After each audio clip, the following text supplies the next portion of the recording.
I cannot express enough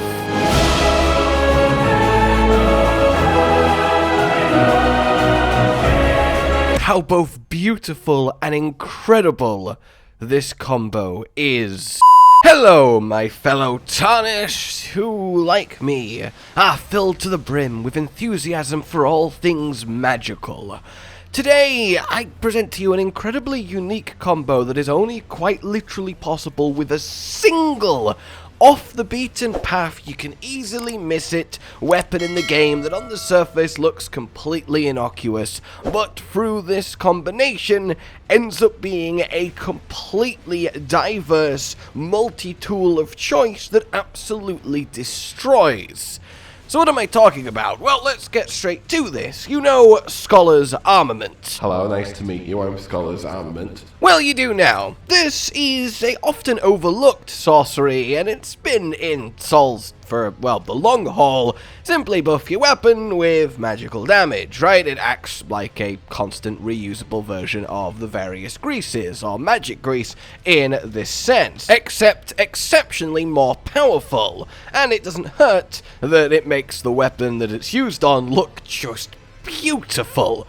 But how much damage does it actually add? Well, you know you're scaling on your glintstone staff, in this case the 413 of Lusat's. Well, it will add 75% of that to the weapon in magic damage.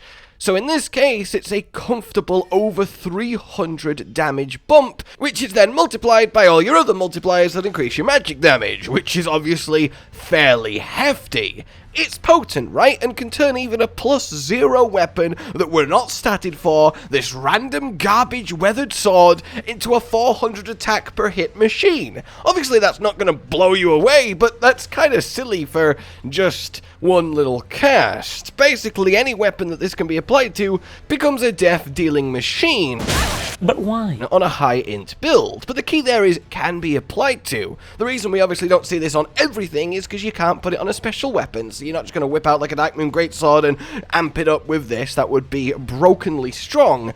And you also cannot put it on any weapon that you have Ashes of Ward into having a special property. So, another type of elemental damage, or indeed magic damage, or bleed, or poison. Basically, unless the weapon is set to one of the base, keen, quality, heavy, or standard options, you can't no longer put Scholar's Armament on it. Which means it is impossible to put Scholar's Armament on a weapon that scales with int and does magic damage, because as soon as you get a weapon that scales with int or does magic damage, you've either got there via an Ashes of War set to magic or frost, or it's a special weapon that already does that, and thus you can't buff it with Scholar's Armament. Like, imagine how good it would be if you had a weapon that already did natural magic damage and already naturally scaled with int, and then you could put Scholar's Armament on it? That would make something monstrously powerful. But, alas, it's simply entirely possible. That's the juice today, ladies and gentlemen. Meet the Clayman's Harpoon. This is the only weapon in the entire game that has int scaling by default, magic damage by default, and can take an Ashes of War, and can be buffed with Scholar's Armament. And that is a recipe for success. Before we explore this further, a quick how and where.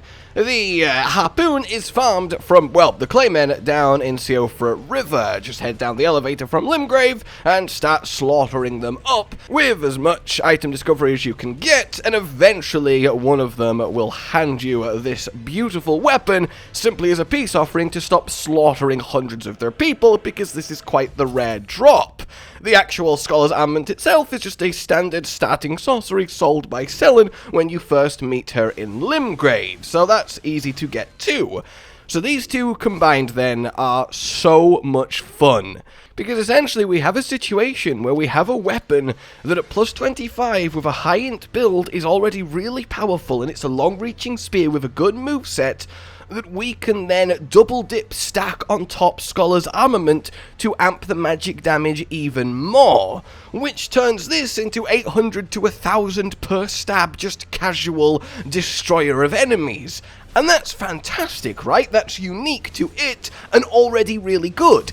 I would be telling you about it and telling you how good it is even if you couldn't change the default Ash of War that it comes with. But that's the thing, you can. So what we have here then is a double dip magic booming spear that you can put any Ashes of War a spear can take on, and as long as you keep it set to standard, which is what you want because that keeps the magic damage as high as possible, you can then have the utility of stacking this damage on top of an Ash of War.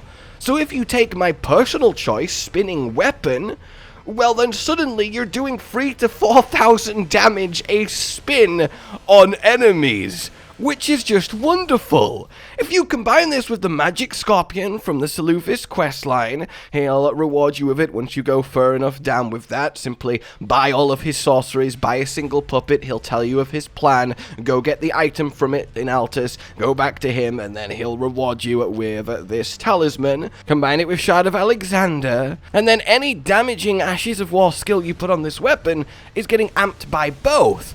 Oh, and obviously just the Magic Scorpion by itself is giving an extra 12% damage to the already, like, nearly 550 natural magic damage this spear is now doing because of its unique setup, which is just amazing. So basically what I'm trying to put across here is Clayman's Harpoon gives you the unique opportunity to have a weapon that is scaling with intelligence, coated in Scholar's Armament, and therefore doing ludicrous damage. But now you can take that ludicrous damage and apply it to any Ash of War a spear can take and get really impressive results because it's fueled by said ludicrous damage.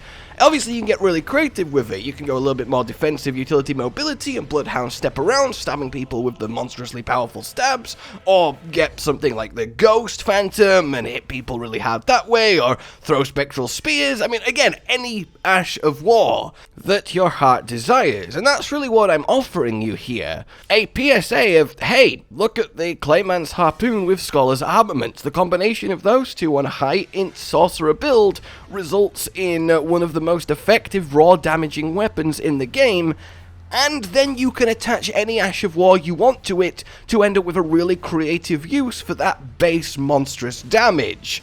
So in my case, as you've been seeing on and off, the Spinning Weapon, you combine that with the Rogier's set, which gives it 8% more damage, with Alexander's, with the Magic Scorpion, with the magic damage from your Wondrous Physic, and you just start doing ridiculous pain with this spear on top of looking just... I mean, I love it so much. It's so much fun to just be holding this magic, glowing, mythical blue stick stabber of doom, and I am having a lot of fun with it, and I really can't decide which Ash of War I like best. I think Spinning Weapon is your best pure damage option, but there's so much utility here, and I imagine some of you will come up with a really creative, cool way to use this incredibly powerful base weapon. So, yeah, basically, that's it. I hope you have been eye-opened by this, if you didn't know this was already a thing, and it's really cool. There is just this single weapon, the only weapon in the game, that has the triple whammy property of int-scaling magic damage by default, can take Ashes of War, and is buffable with Scholar's Armament. That combination makes for some wonderful potential, and is certainly worth you having a play around with. In any case, like if you've enjoyed this, subscribe for more. Please consider supporting the future of this channel on Patreon down below. It keeps us going, and it really does mean the world. Until we meet again, a goodbye. Josh, Cotton, and Hollow with the videos, dropping the humor like a hammer on your tippy toes, bringing entertainment on a daily arrangement to take our insanity and turn it into entertainment. Yes, I said entertainment twice, to reiterate that it is nice to look into your faces on a mostly daily basis when you let us in your homes to make the whole world a stage. Goodbye.